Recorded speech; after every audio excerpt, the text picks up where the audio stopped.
ก็มาเข้าช่วงที่สองรายการสารธรรมยามแลงประจำวันนี้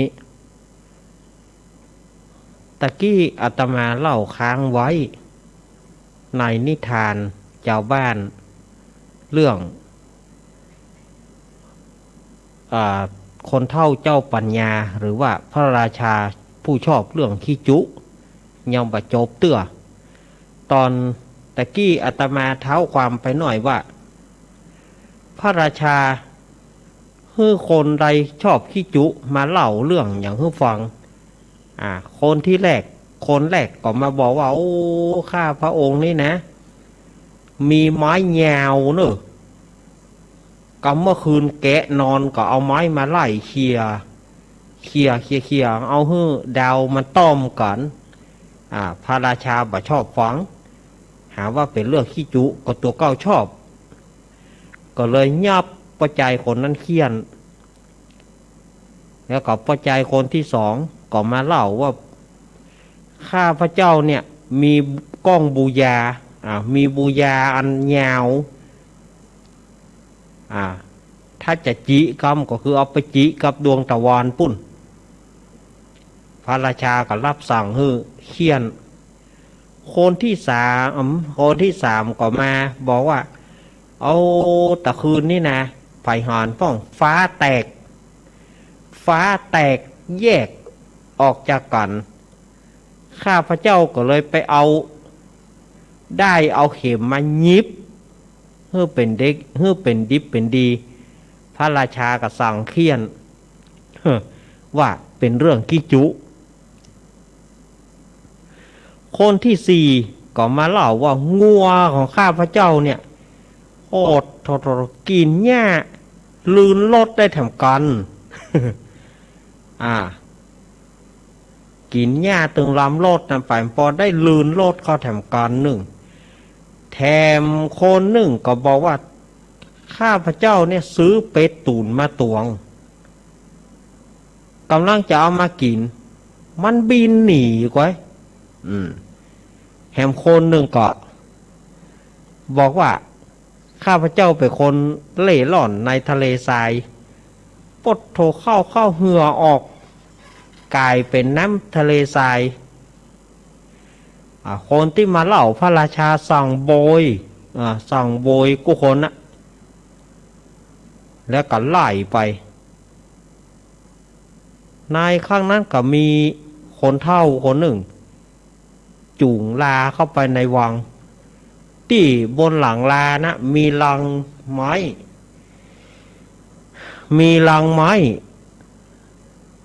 เต็มหลังลาฮั่นคนเฒ่าคนนี้ก็จูงลาเข้าไปพระราชาหันยานก็ถามว่าปู่เฒ่าบักกลัวกันในประเด็นนี่เนี่ยใดมาจูงลามาอย่างนี้พ่อเฒ่าก็เลยบอกว่าโอ้พระองค์อย่ามาลืมอย่างนั้นยืมทองข้าพระเจ้าม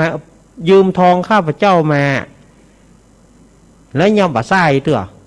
ขี้จุเรื่องนี้อีเฮาบ่เคยมีเนอะขี้จุกะแต่กี้นี่อาตมาเล่ามาตึงนี่ต่อไปเนี่ยอาตมาก็จะมาเล่าต่อเมื่อพระราชาตวาด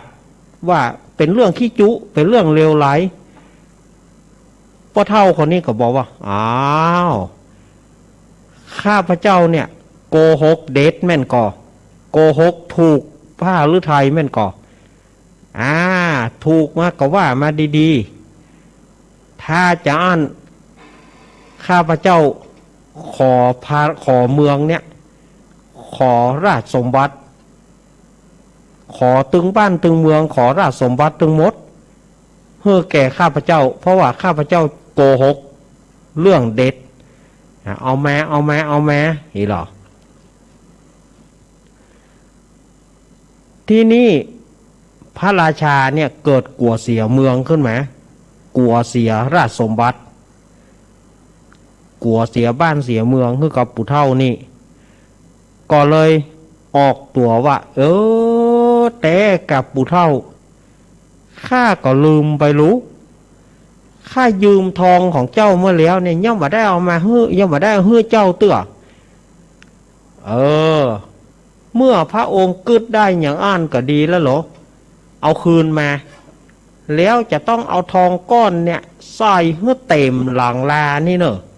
หลังมีบนหลังลานี่กี่อันให้เอาใส่ให้จนเต็มหลังลาทุกหลังพระราชาสุดที่จะผ่านพรอย่างใดก็ปู่เฒ่าตึงมายอมจำเป็นได้เอาทองใส่หลังลาแล้วไล่ไปในนิทานเพื่อก็บอกว่านิทานเรื่องนี้เปิ่นสอนว่าดูก่อนเตอะคนตั้งหลายหลอกกระทำการตั้นสิ่งใดเมื่อท่านเอาคืนแล้ว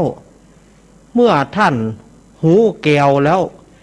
ว่าคืนแล้วเจ็บช้ำใจขนาดเน้อในนิทานเปิ้นว่าอีน่ะอันนี้อยู่ในหนังสือป .5 กะฮะแต่จะเป็นบทที่ต่อใดนะอาตมาจำมาได้ละนี่เป็นเรื่องของเท่าเจ้าปัญญาหรือว่าเรื่องพระราชาชอบขี้จุ เนี่ยกันเนาะหลอกทำการเปิ้นมาเมินแล้วหลอกคือเปิ้นเล่าเรื่องขี้จุมันก็มีกับคนเฮามันตึงมีหรออยากจะฟังเรื่องขี้จุเปิ้นจุก็ว่าเปิ้นจุมันก็เป็นบ่ได้อะ หมูนะเปิ้นเล่ามาอาตมาก็เล่าไปอ่ะเนอะเปิ้นเล่ามาอาตมาก็จะเล่าไปอ่ะนะเอาบ่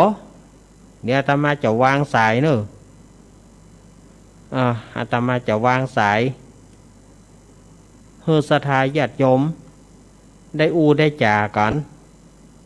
วันนี้อาตมาตึงยอมรับว่าวันนี้สมองอาตมาเบลอศรัทธาญาติโยมบอกมันเป็นอย่างหัวมันมึนตึกจะได้กับบ่ฮู้นะอาตมาตึงยอมรับเลยวันนี้ไปเนี่ยถ้าจะทะเลไปทะเลมาพ่องวันเนี้ยบอกฮู้ว่าอาตมาไปทะเลมากับหมูเพราะว่าตึงหูตัวเก่าอยู่ว่าวันนี้สมองบ่ปลอดโปร่งศรัทธาญาติโยมอาตมาวางสายเฮ้อเนอ089 214 0135ข้อความเหมือนอย่างนั่นเอาโทรมาได้เลยเนออาตมาวางสายละ089 214 0135เอาฝ่ายจะโทรเข้ามาน้อมเจริญปอนเนอบอกหูนะเอา096เดี๋ยวกันเนอะ2105จากตังใดเจริญปอนมาจากยาวยายพรปัดตู้วันนี้มาสายแรกนะยายพรนี่นะวันนี้ยังไงกูเจอมาชุบวันนี้มาแตนป้นวันนี้มาแตนท่านอาจารย์ท่านพระครูบ่ได้วันนี้มาแตนถึงหน้าใจเลยว่าอย่าออกเจ็บออกเจ็บไปหน่อแต่คุณหายไปหน่อยแต่คืนนี้ยายพรหายเนอะรายการนั้นทำว่าใครเครียดแต่คืนบอกได้ยินเสียงยายพรเลยแต่คืนฮะวันก่อนน่ะเปิดจบฟังห้องฟังได้ฟังจำได้จะคืนเนี่ยเปิดจำเลยนะแล้วเล่นนี่ไปน่าว่าจะแต่คือเปิดก่อนน่ะมาฟังห้องเนี่ยได้เปิดฝ่าห้องเหรอโทรศัพท์ผมเปิดเนี่ยนี่เปิดวิทยุแล้วแจกได้เปิดโทรศัพท์วันนี้มีกรก็บัตรมึงบัตรมึงชุบเนี่ยบัตรมึงเตือนเนาะเอาไว้วันหน้าเนาะ เจ้า อีกะยายพรนี่นะขอบคุณยายพรเนอะ ราชการเจ้า ขอบคุณยายพรร้องงัวแดงสารกำแพงเชียงใหม่เจริญปอน โอ้ไว้สาครับเน้นครับผม ครับผม โอ้เป็นเหล้าคุกจุกเจ็ดม่อนมุต้า วันนี้จากทางใดหา โอ้ลืมแล้วกับเมื่อแล้วไม่ได้โทรครับพ่อบุญศรีอ่ะ โอ้ป่อบุญศรีป่อบุญศรียานะโอ้ เมื่อแล้วครับไม่ได้โทรนะ หน้ากาป่อบุญศรีหายไปเมินแล้วหรอ ครับแล้วก็ฟังอยู่ตลอดนะฟังกู้ตนกู้องนะครับ ขนาดตุ้ลุงก็ยังไม่ได้โทรหานั่นส่งก็ไลน์ไปครับครับเป็นกำลังใจนะครับครับขอบคุณเนอะป่อบุญศรีครับไว้สักครับป่อบุญศรียานะอำเภอฝา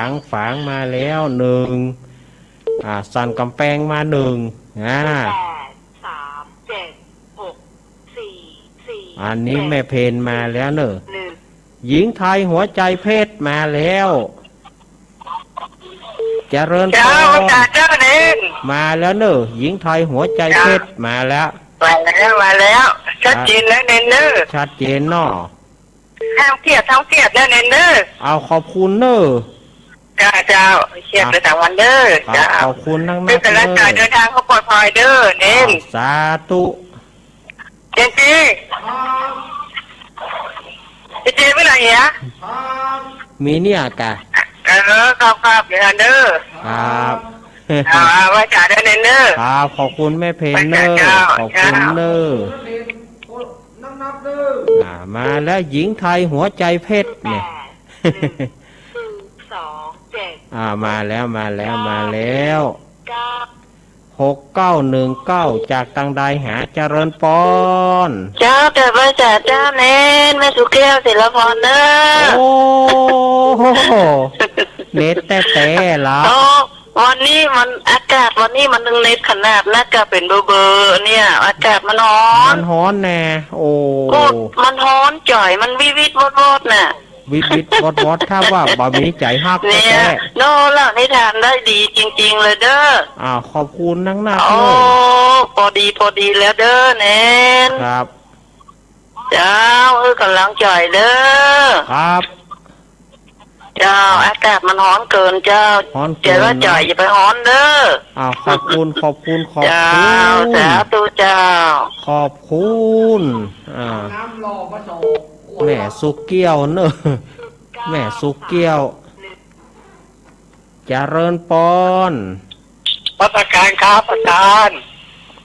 จากไหนครับผมอุทยานครับอุทยานบางโมครับเชียงดาวเนาะธรรมะใครเครียด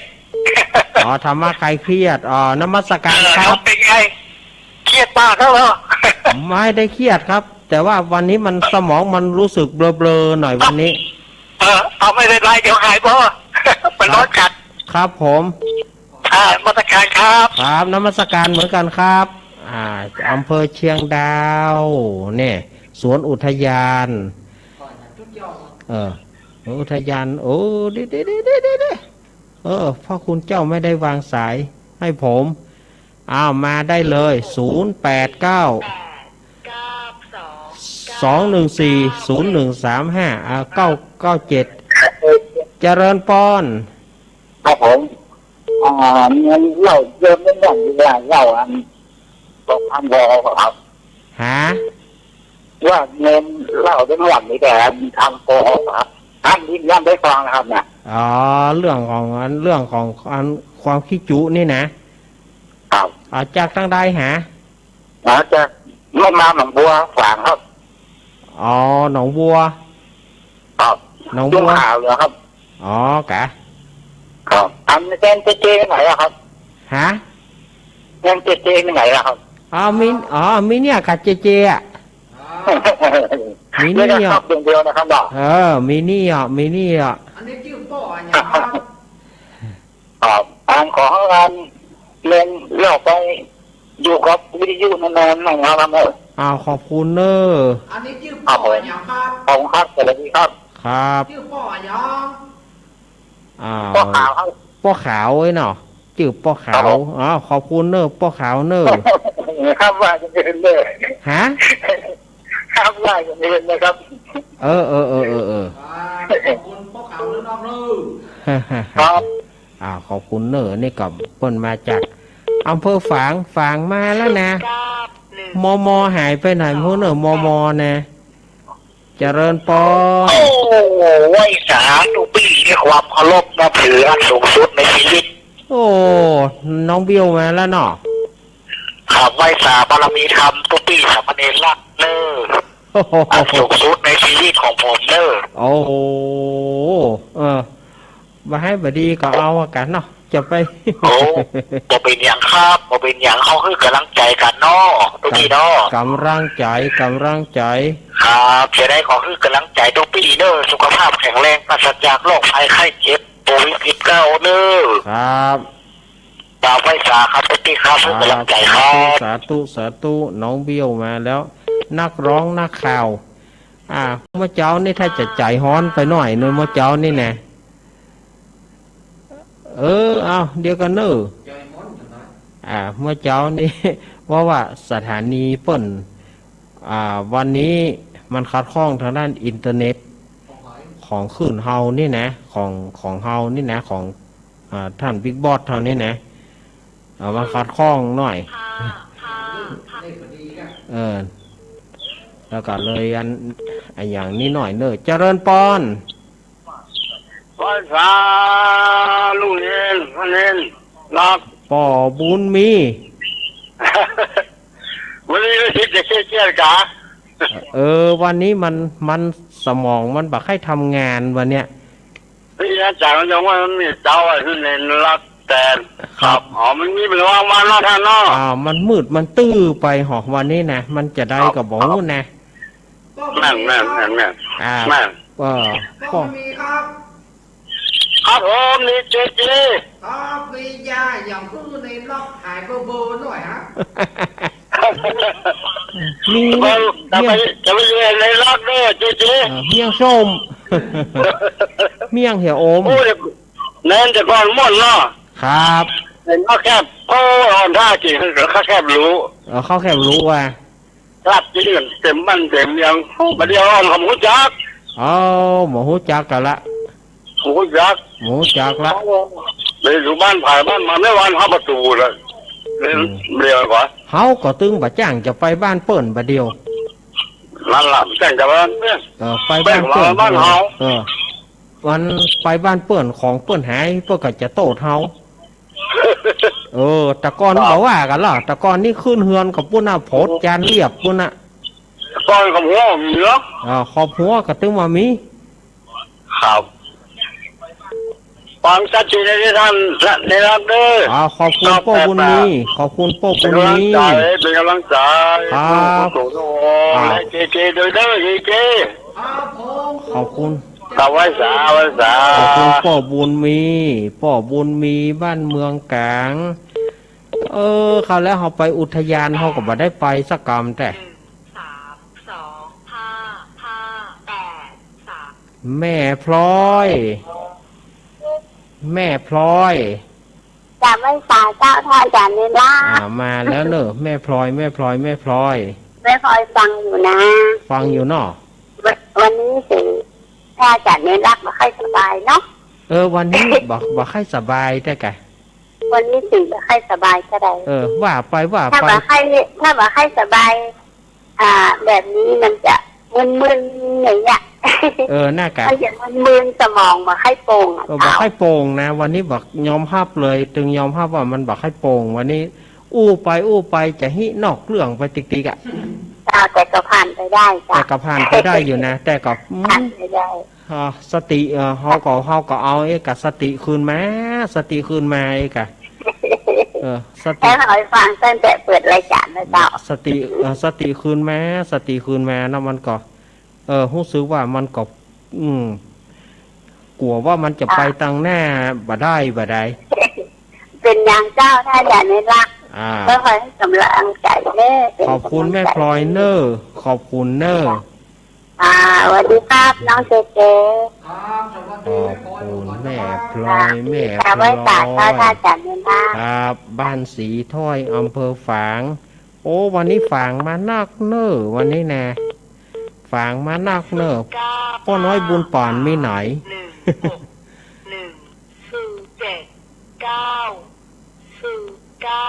เดี๋ยวกันเนอร์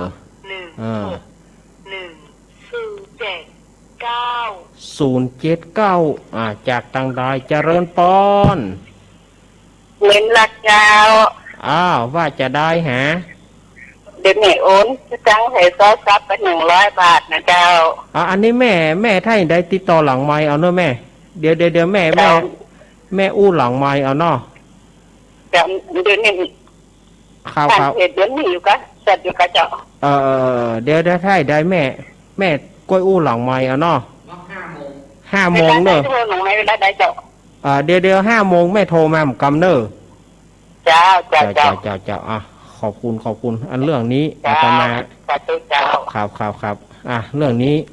ถ้าฝ่ายจะเงี่ยอย่างใดอาตมาถ้าว่าจะห่วมบุญอย่างใดคอเป็นหลังไม้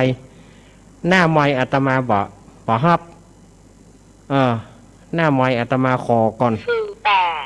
เนาะสถาญาติยังแม่เพนโทรแม่เพนรอบ2อันนี้ไม่ให้ขอเติมเด้อเด้อครับภาษานี้มาอุ้ยห้ามมาอุ้ยว่าหน้ามอยเด้อที่โอนตังขนาดห้ามว่าเด็ดขาดมาอุ้ยครับพอเป็นหลังมอยเด้อสงสารนี่รู้เน้นจะเจเตโดนเด้อปฏิญาณเด้อภาษาเจ้าครับขอเป็น5 โมงดีกว่าน้ออีกแม่เพนเสริมกันไปอีกอันเนี้ยหญิงไทยหัวใจเพชรแต่เนาะหาเรื่องนี้เรื่องจะทำบุญอย่างใดขอเป็นหลังไม้เอาหน้าไม้อาตมาไม่รับอย่างใดกระจ้างเตอะมันบอกม่วนมันเป็นดาบ2 คมสถาญาติโยมมันเป็นดาบ2 คมว่าดีมันก็เป็นหายว่าหายมันก็เป็นหายมีก็หา0892140135ฝ่ายจะโทรอาตมาฝ่ายจะถามปัญหาหรือว่าอันอย่างนี้มาเตอะแต่ว่าถ้าจะทำบุญอย่างใดขอให้หลัง5 โมงไป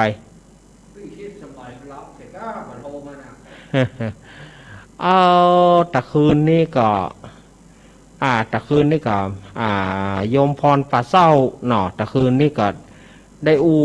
ด้จ่ากันแล้วก็แม่หลวง7 ยอดเนอะแม่หลง7 ยอดเนอะก็ได้กันพองเนาะคืนนี่นะเจริญปอน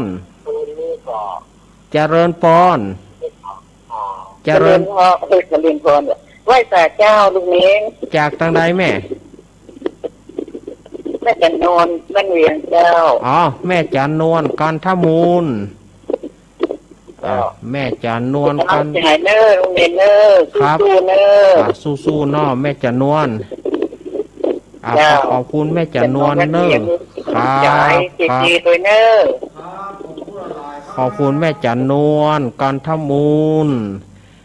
ป่อเจิญแม่จันนวลการทมูลนี่ก็เป็นผู้ห่วมงานกันเนาะมีอย่างพวกก็ห่วมเป็นการสวดการเทศประจำอาตมาก็ขออนุโมทนาบุญเนอะป่อเจิญแม่จันนวลเนอะมาเลย042นี่จากตังใดเนอะเจริญปอนมันจะการเจ้าพ่อนี่ตัวมาจากเชียงใหม่นะคะโยมแม่ไม่ใช่โยมแม่เลยไม่ถึงขนาดนั้นค่ะโยมชื่ออะไรชื่อน้ำฝนจ้าน้ำฝนเนาะจ้าว่าไงโยม เอาคนอุดรแต่ว่ามาทำงานที่เชียงใหม่อะจ้ะอ๋อฟังทุกวันเลยมันไม่ได้ฟังทุกวันหมายถึงว่าฟังทุกครั้งที่พระอาจารย์มานะคะดีเจด้วยอ๋อแล้วฟังออกหรือเปล่าเนี่ยแล้วฟังคำเหนือออกหรือเปล่าเนี่ยฟังคำเมืองออกไหมออกมั่งไม่ออกมั่งอะค่ะมันก็ออกแต่เขาจะบางเถื่อก็บอกออกเนาะใช่บางคำก็ฟังไม่คือพูดยังไงคือไม่เข้าใจเลยบางเถื่อก็บ่ได้โอ้ยคอยฟังออกเบิดบางเถื่อคอยก็บ่ฮู้ว่าเว้าหยังไงเนาะใช่ค่ะเป็นกำลังใจโยมเหมือนกันเนอะโยมให้กำลังใจเนาะใช่ค่ะใช่ค่ะให้กำลังใจค่ะสาธุนะโยมนะค่ะสวัสดีค่ะสวัสดีนี่ก็เปิ้นมาจากอุดรวะเนาะเนี่ยบางทีเฮาก็แปลให้เปิ้นฟังแหมต่างหากนะบางทีเฮาก็ต้องมาแปลให้เปิ้นเดี๋ยวขอโทษเนอะโยมไม่ได้วางสายให้ตามาสายใหม่เข้ามานั่นข้อความก็เก๊กอันยาวหัวนะมันมากวันนั้นมันเต็มหัวมันสถานจะยงวันนั้นเต็มหัวมาอาตมาบะจ่างเนาะได้ขอเปิ้นโลภเพื่อเจริญปอนสตุกกับลุงเนนน้องน้ำฝนน่ะไม่ลงเขาคุจักจ้ะแต่ก่อนเรียนกับพี่น้องไหมอยู่ตั้งอู่กันที่น้องไหมคุณน่ะเนาะอันอันลุงไปไหนลุงไปไหนลุงเปิดนั้นไปปุ่นแม่อ้ายปุ่นไปอำเภอแม่อ้ายเปิดย่ำมาเตอวันนี้ลุงเน้นมาครับใช้ลูกไอ้ลูกตาปรับเพื่อนฮะสงสัยคืนนี้รับเด็กแก่ไปหน่อยจ้ะอันเด็กหนุ่มป่ามาเนาะเต่งไปเผื่อจะรับได้ตีหนึ่งเดี๋ยวตื่นทำแล้วลงลืมก็เดี๋ยวตื่นทำแล้ว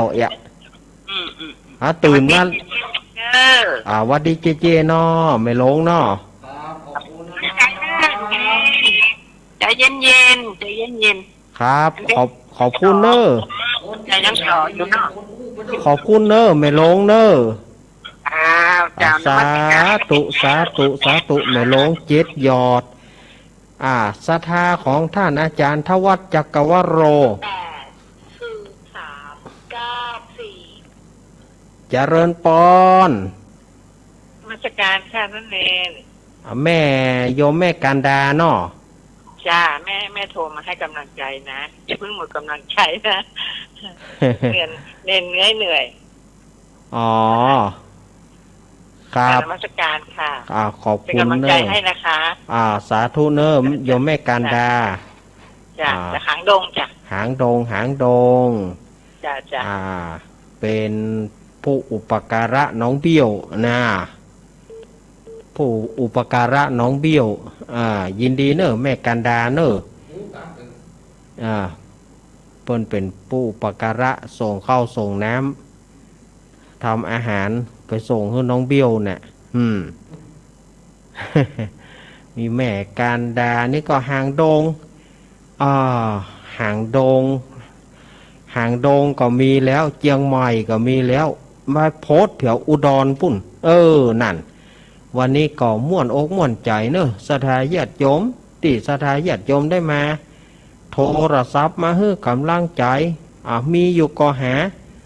0892140135เอาว่างแล้วเนอ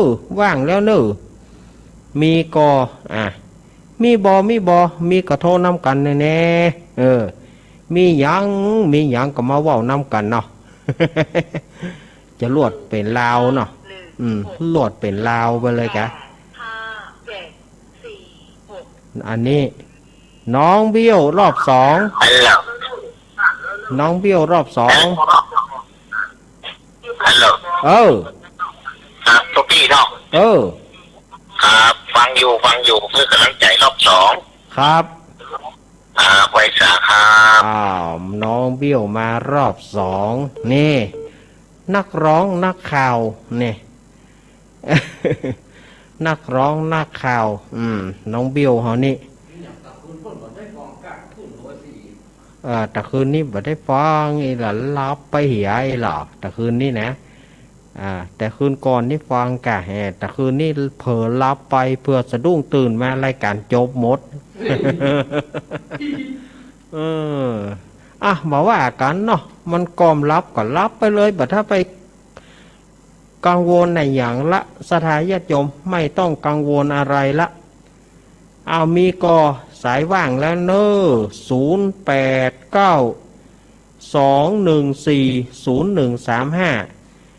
0892140135วันนี้แปลกเหรอวันนี้แปลก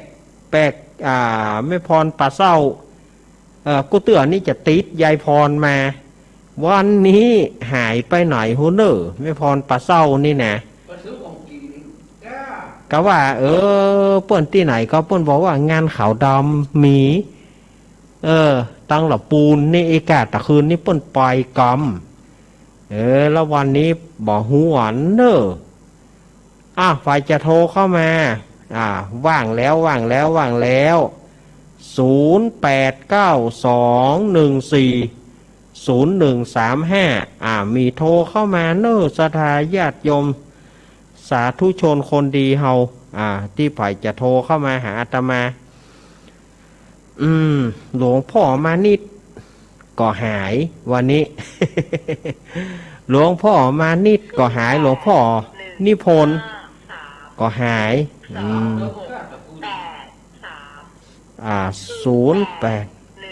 0801เนาะ52683จากทางใดหาเจริญปอนเจ้าไว้สายเจ้าลงเน้นโยมแม่นวลป่าแดดเนอแม่นวลป่าแดดเนาะครับเนาะแม่นวลฟังอยู่เนอเป็นกำลังใจให้เนอฟังอยู่เนาะโอ้แม่นวลนี่ทุกรายการเนาะปดทแม่นวลฟังกุตนกุองค์จ้ะครับอยู่ด้วยกันตลอดแต่คืนนี้ก็อยู่กันตลอดเกือบปุ่นอากาศฟังอยู่ลุงเน้นมีกำลังใจให้อยู่ครับแต่จ้าได้ยินท่านพระครูบอกเขาก็อยู่กันไม่อายกับตุลงครับได้ยินเลยจ้ะน่ากะเดี๋ยววันพุธก็ปะเปิ้นละวันพุธเปิ้นก็มาละนั่นได้ยินกันว่ามันนี่จะขอลุงเน้นมาครับได้ยินอยู่แต่จ้าได้ยินเสียงลุงเน้นโทรหาท่านพระครูอยู่ครับผมจะกำลังใจให้เลยครับขอบคุณเนอแม่นวลป่าแดดบ้านป่าแดดบ้านป่าแดดก็บ้านแม่คำแปงบ้านแม่แสงจันทร์บ้านแม่แสงจันทร์สายวงอินพวกนั้นเนอป่าแดดนะแล้วก็อาจารย์ธนัทเนออาจารย์ธนัทที่เปิ้นเคยสอนป้อนหม้อแต่ก้อนนะบอกฮู้ว่าเปิ้นยังจะอยู่ป่าแดดท่านอยู่ก่อนเนาะอาจารย์ธนัทอาตมาก็ลืมนามสกุลเปิ้นไปละเพราะว่า30 กว่าปีแล้วนี่พวก40 กว่าปีหันจะได้ก็หาอาจารย์ธนัทนี่พวกเคยไปสอนที่บ้านอาตมาเนาะกู้ก็อาจารย์นิรันดร์จันมูลน่ะป้อนสอนสัตว์ป้อนสอนเจ้าบ้านป้อนหม้อแบบเครื่องนะบัดไอ้ว่าเครื่องอัตโนมัติอย่างอ่ะป้อนโยกป้อนมีเครื่องโยกกว่าหรอหย่อมโยกแก่คนหนึ่งป้อนอาจารย์ธนัทอาจารย์นิรันดร์เนี่ยสมัยก่อนเนาะแล้วก็อาจารย์นิรันดร์จันมูลนี่ก็ห่างหายกันไปอาจารย์ธนัทแล้วก็อาจารย์อนุพงศ์น้อยคำมา3 ท่านเนี่ยเป็นอาจารย์สอนปั้นหม้อในสมัยนั้นเปิ้นมาของยุวกาชาติเปิ้นมาสอนที่บ้านเปิ้นมีเอาเครื่องเป็นแต้นปั้นหม้อวะน่ะมีเครื่องมีคนหย่ำโยกแค่คนหนึ่ง หย่ำโยกน้ำมาก็หมุนไปติ้วเอาพระโยกโวยกับปดเท่าป้อนบาตานน่ะเนอะ ป้ ปั้นน้ำต้นกาปั้นจีกรกานี่นะก้อยย่ำโยกก้อยย่ำเพื่อมันหมุนติ้วติ้วติ้วอันนี้ก็อาจารย์ธนัทก็ไฮเซฟกันไปเมินบ่ได้ปะ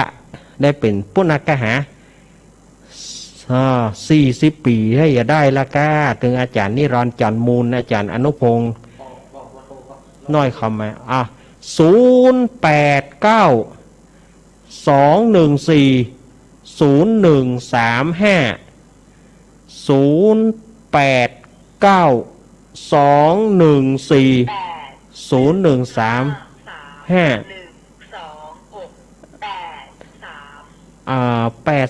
นี่จากทางใดเนอะเจริญปอนเจ้าลูกเน้นมันปิ๊กมาทำไมเนอะครับเจ้าคนละหมู่บ้านเจ้าอ๋อคนละหมู่บ้านเนาะครับจะยมของยมแม่นี่หมู่4อย่างอันนั้นต้องเหยียบเป็นหมู่7ของบ้านอาจารย์ธนัทแม่นอนบอกว่าจากเปิดนะจากที่อู้มานี่แต่เขาจากที่คำแปงนี่เขาจากแม่คำแปงว่าไปอยู่ห้านอยู่ก็แม่คำแปงแม่แสงจันอยู่จ้าแม่แสงจันแม่แสงจันอยู่จ้าแม่แสงจันอยู่เนาะเพื่อนจ้างซอไปยังมีอยู่ครับครับอันนี้เนี่ยแม่นอนเคยไปนั่งสมาธิกับเนี่ยบ้านเปิดใช่จ้ะครับครับบ้านเปิดเจ้าสาธุเจ้าสาธุแม่นวลแม่นวลก็แจ้งมานั่นดีกะช่วยกันช่วยกันจาฟ้องเนาะมีก็หา0892140135นะมีก็โทรเข้ามาจะ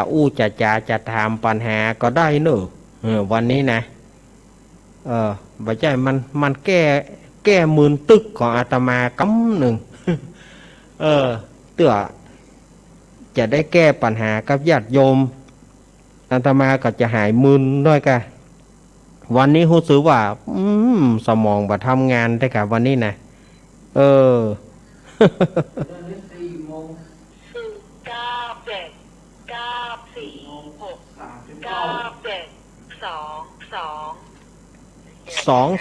จากตังใดหาเจริญปอนจากตังใด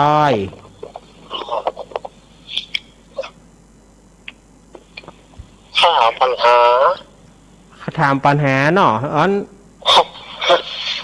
โทรจากไหนฮะถามปัญหาว่ามันจะเป็นยังไงมันจะขี้จุฮะพยาจะเอาว่าคนมันมีชอบไปจุขอทวนคำถามหน่อยเนาะขอป้อว่ามกำเหรอพญาแต่นั้นมันอย่างชอบขี้จุพญาพระราชานั้นอย่างชอบขี้จุเขาจุซะป้นจุแล้วก็บ่แล้วแต่ป้นแล้วแต่หล่อลูกป้อโทรจากไหนป้อสันต้นมือแม่สันต้นมือไม่อายชื่อป้ออย่างฮะป้อคำก็เดี๋ยวจะตอบเพื่อนครับแล้วเดี๋ยวตอบเพื่อนขอบคุณป้อคำก็เปิ้นบอกว่าอย่าใดว่าเจ้าพญาอย่างมาชอบเรื่องขี้จุก็เปิ้นว่าราชาผู้ชอบเรื่องโกหกชอบเรื่องขี้จุไผขี้จุเด็ดไปเล่าให้ฟังสุดท้ายก็เจอใส่คนเฒ่าจุงลามาว่ายืมทองค่าไปยังบ่คืนเนี่ยขี้จุก็จุนะกะคนเฒ่าก็ย้อนมาก็ขี้จุนะกะก็ชอบเรื่องขี้จุไม่ใช่กะก็ขี้จุนะกะมาขอบ้านขอเมืองมาขอราชสมบัติเนี่ยปามากะข้าลืมไปยืมของเจ้ามาข้าบ่ได้ใช้ก็เมื่อเกิดว่าบ่ได้ใช้ก็เอาคืนมาเหียแล้วเอาให้เต็มหลังลานี่เนอะเอาให้เต็มหลังลานี่เนอะบ่ได้เต็มหลังลาข้าตื้อไม่ยอมไปมีท้ายก็เสียทองไปหลายลังเนี่ยมันอย่างเอี้ยหลอกเปิ้นอย่างใดเปิ้นหลอกคืนว่าก็ยุ่งเนาะ หลอกเปิ้นคืนมาก่อนอันมากับเหมือนกับผีไปหลอกคนน่ะอันนี้มันมีเรื่องเล่ามานะผีผีสองนางก็ไม้ยางหน้าวัดมีตี้หนึ่งไปหลอกตั้งใจจะไปหลอกนั่นนะไปหลอกคนเฒ่าก็กลัวจะโล่นก็โล่นบอกพอไปหันผีสองนางหรอสูงขึ้นหรอก็เลยเนี่ยใดอันเนี้ยก็เดี๋ยวเดี๋ยวจะเล่าให้ฟังนะเจริญปอนจะโล่นก็โล่นพอเจริญปอนเจริญพรเอาปิดวิทยุก่อนก็เลยเนี่ยไงอันเนี้ยผมมันนั้นฮะคันนั้นเตียนปัญญาเนี่ยยมหับเจริญพรหับแล้วโยมต้องปิดวิทยุก่อนกะอันนี้ปิดเทปมาได้กะรายการสดนะกะรายการสดกะจากไหนนี่จากไหนจากกันเมืองฝางแม่ศูนย์ก่อนภาพแล้วได้ยินคำยองนี่ก็โมนดีโมนดีเนาะมื้อลำได้ยินคำยองโอ้มาอยู่เมืองฝางมื้อลำได้ยินคำยองเฮ้ยปิ้นยังขอบคุณเนอะครับขอบคุณนี่ก็เล่าค้างไว้เนาะตะกี้ไปตึ้งไหนเหียไปหลอกผีก็หลอกคนเฒ่าแหมกรรมเนาะเดี๋ยวเจริญปอนถ้าอาจารย์เนี่ยล่ะพี่จูก็รู้เขาหลอกเต็มใจให้หลอกน่ะกะรู้แม่พลอยเนาะที่ครูการเพิ่นแต่งน่ากะถึงเขาหลอกแต่เต็มใจให้หลอกน่ะกะเนาะแม่พลอยเนาะเจ้าไว้สาเจ้าครับแม่พลอยนี่มา2 เบอร์ติดถึง2 เบอร์หรอเจริญปอนเจ้าจากทางได้แม่อายเจ้าแม่อายแม่อายแม่อย่างหาแม่มาริวันพี่เคราะห์งานแม่มาริวันพี่เคราะห์งานเมินนักแกหายแสบหายสอยไปเมินนั่นนี่หายแสบหายสอยไปเมินนะน่ากะไม่รู้ว่าไปทางใดสบายดีเนาะเห็นเนาะก็มันกะนะแม่เหยมันมีเป็ดเตื้อตั้งแต่โควิดเนี่ยได้ไปไหนมาโซบังสาผมได้ไปน่ากะโควิดตึงยุ่งแต่บ้านนี้ข้างบ้านนี่โยมไปอยู่ใต้บ้านนะของเขาก็ว่านะถ้าอย่างใดก็เนาะมันสักวันหนึ่งมันก็มีเกิดขึ้นตั้งอยู่ดับไป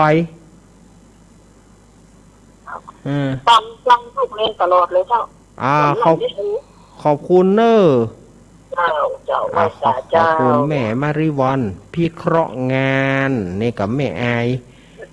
แม่อายเปิ้นมาประจำนี่แม่อายวันนี้แม่อายกับฝางแม่อายกับฝางกับบัจเจไก่กันพี่น้องกันเดี๋ยวเริ่มศรัทธาญาติโยมก็เนี่ยเนอะอาตมาก็มาเล่าเล่นกันไปตะกี้ไปถึงไหนก็ผีหลอกมันก็บ่จ้างเนี่ยใดจะหนีก็หนีบอมก็เลยว่าข้าไปหันผีเพศบ้านเหนือนะมันสูงเรือนี้ผีก็สูงขึ้นแถมเราสูงแต่โลเนี่ยข้าไปหันเพศบ้านใต้สูงเรือนี้แถมนะผีก็สูงขึ้นแถมวัดบนโต๊ะกุ้นซ้ำสูงผีสูงขึ้นวัดวันออกสูงแถมพอแล้วกูสูงมาได้แล้วกูตึกแล้ว กูตึกแล้วบอกฮู้จะสูงอย่างได้แล้วมึงถึงบอกกลัวกูกลางเรื่องอย่างกูจะกลัวล่ะแต่มันกลัวนั่นนะเพราะว่ามันไปตัวเจ้าหมูหรอไอ้เจ้าหมูมันเป็นละอ่อนนุ่มไอ้นี่เจ้าหมูอาหารผีเจ้าหมูมันโล่นเนี่ยเหลือคนเท่าเอาละคนเท่าไว้ห้าน่ะละลุงตาไว้ห้าน่ะลุงตามันก็เริ่มจ้างเนี่ยใดเนาะระวังเด้อระวังลูกว่าเตียเด้อบอกระวังลุงตาที่จัดรายการเมื่อก่อนนั้นจะปล่อยวัดเมื่อคืนนี้นะเฮ้ยคนละเรื่องกันทีนี้ก็ไปเมื่อจ้างเนี่ยใดก็ไปหลอกผีในสุดผีก็บ่มีฮึผีก็บ่จ้างหลอกเอาตัวหลอดหลอกเจริญปอนหรือมาก็เนอะกำลังเล่านี่แทนอันโทรศัพท์นี้บ่เกยแล้วเสียปิดเลยแม่จันโสมมาก็เนอะแม่จันโสมนะโสมเอ้ยโสมงามมาละเบอร์โทรศัพท์แต่อันโทรกูเตือนนั่นมันสตางค์หมดได้เต็มตังค์น่ากะว่าโอ้ยแค่โทรตั้งแต่เชี่ยสหาโทรศัพท์อันนี้มันวะเกยอันโทรศัพท์นี่มันบ่เกยมือเตื้อเจ้าบ่เกยมือครับอาจารย์เรานี่ทางกี่เรื่องล่ะกล้ามาฟังเนี่ยเล่าไป2 เรื่องเล่าบ่ล้อมข้องแก้งมันตึงมีเรื่อยๆเอาไว้วันพุธก่อนกำลังใจเนอะว่าจะท่าฟังงานนิทานเรื่องใหม่วันพุธแล้วก็วันศุกร์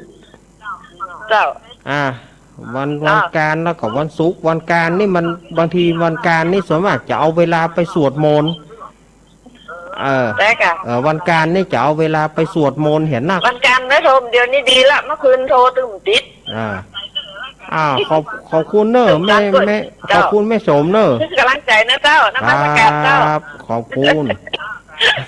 แม่สมนี่อารมณ์ดีตลอดนะแม่สมนี่อารมณ์ดีตลอดนะกันไข้หัวมาก่อนละแม่จันสม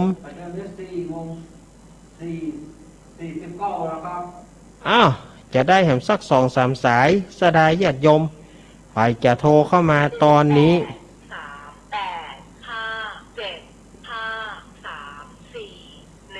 5341นี่จากทางใดหาเจริญปอนเจ้าไหว้สาเจ้าอันเน้นรักเจ้าแม่ฟังตลอดแต่แม่ว่าหลังโทรแม่โทรจากที่ไหนอันปะก้อยสุพรรณเจ้าแม่ก้อยเจ้าแม่ก้อยเนาะเจ้าแม่โทรแม่ฟังตลอดท่านเมื่อคืนแม่จังเปิด Facebook อันฟังท่านนะที่ท่านนั้นเนี่ยนะฟังเพลงเกียนเนี่ยเพลงเมื่อฟื้นไม่มีอย่างนั้นที่ลงอย่างนั้นโอ้มันม่วนนะเพลงนี้นะที่เจเปิดฟังทุกวันที่เจเปิดนั่นเนาะดีเจห้องกะมาใจเจเอามาเปิดเฉยๆจ้ะโอ้เพลงนี้2 เพลงนี้นะมันม่วนนี่เป็นสัจธรรมนะท่านเนาะสัจธรรมกับมันตึงเต้ลูกเต้มันเหมือนมันเต้นะถ้าแม่ยุกชอบฟังฟัง2 เพลงนี่นะโอ้ถ้าแม่ยุกถ้ามันเมื่อคืน8 โมงแม่ก็เข้านอนไหว้พระสวดมนต์แผ่เมตตาหรอแต่เมื่อคืนแม่ไม่ได้ฟังถ้าฟังอย่างท่านว่านะท่านมันจังฉลือน่ะไม่ได้รับน่ากะฉลือน่ะไม่เป็นไรเนอะว่าเจ้าก็5 โมงก็ถึงไม่ได้ฟังว่าตื่นหัว7 โมงบ่เป็นหยังบ่เป็นหยังเดี๋ยวเมื่อวานนี้แม่ฟังวันค่ำครับไหว้สานะเจ้าครับขอบคุณแม่ก้อยเนอะจ้าไหว้สาแม่ก้อยแม่ก้อยเอาแม่สักสาย2 สายสถานญาติโยมวันนี้เผื่อเวลาไปสักสาย2 สายมีก็หาถ้าบ่มีอาตมาก็จะว่าไปเรื่อยๆเนอะ